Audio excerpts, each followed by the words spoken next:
அன்பான வணக்கம். இன்னைக்கு நம்ம ஈஸியான ஒரு கம்பு உருண்டை தான் செய்ய போகிறோம். ரொம்ப டேஸ்டியாக இருக்கும். அதுக்கு 4 பொருள் தான் வேணும். அதுக்கு தேவையான பொருள் என்னன்னு பார்க்கலாம் வாங்க. தேவையான பொருள் பார்த்துக்குங்க.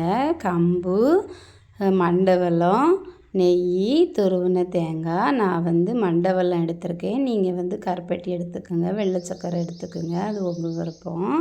எங்கள் வீட்டில் மண்டவெல்லம் தான் இருக்குது, நான் அதனால் மண்டவெல்லம் எடுத்தேன். ஒரு கடாயில் கம்பு கொட்டி நல்லா வறுத்து எடுத்துக்கோங்க. அது கொஞ்சம் பொன்னிறமாக வரட்டு. அது நம்ம எடுத்து கடித்து பார்க்கணும். அது கடுகடுன்னு இருக்கணும், சவுக்கு சவுக்குன்னு இருக்கக்கூடாது. அதுதான் பக்குவம். அதுக்கு பிறகு மிக்சியில் போட்டு நல்லா மாவு மாதிரி அரைச்சி எடுத்துக்கோங்க. அதுக்கு கையில் தொட்டு பார்த்தா பட்டு போல் இருக்கணும், அந்த மாதிரி எடுத்துக்கோங்க. அதுக்கப்புறம் ஒரு சல்லடையில் வச்சு நல்லா அரைச்சி எடுத்துக்கணும். நல்லா அரைச்சி எடுத்துட்டு அந்த கப்பின்னு சொல்லுவாங்க, அதை நீங்கள் எடுத்து கொட்டிட்டு இந்த மாவை மட்டும் எடுத்து ஒரு பாத்திரத்தில் போட்டு அரைச்சி எடுத்துக்கோங்க. ரொம்ப ஈஸியான வேலை தாங்க. இந்த தேங்காய் துருவலை நீங்கள் வறுத்து எடுத்துக்கன்னா எடுத்துக்கோங்க. நான் துருவி அப்படியே எடுத்திருக்கேன். எங்கள் வீட்டில் இந்த உருண்டை செஞ்ச உடனே காலி ஆயிரும், அதனால தான் நான் அப்படியே எடுத்திருக்கேன்.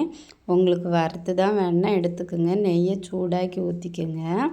பார்க்கவே ரொம்ப நல்லாயிருக்கும், சாப்பிடவும் ரொம்ப டேஸ்டியாக இருக்கும். வாங்க சாப்பிட்டு பார்க்கலாம் எப்படி இருக்குதுன்னு சொல்லி. ரொம்ப டேஸ்டியாக இருக்குங்க.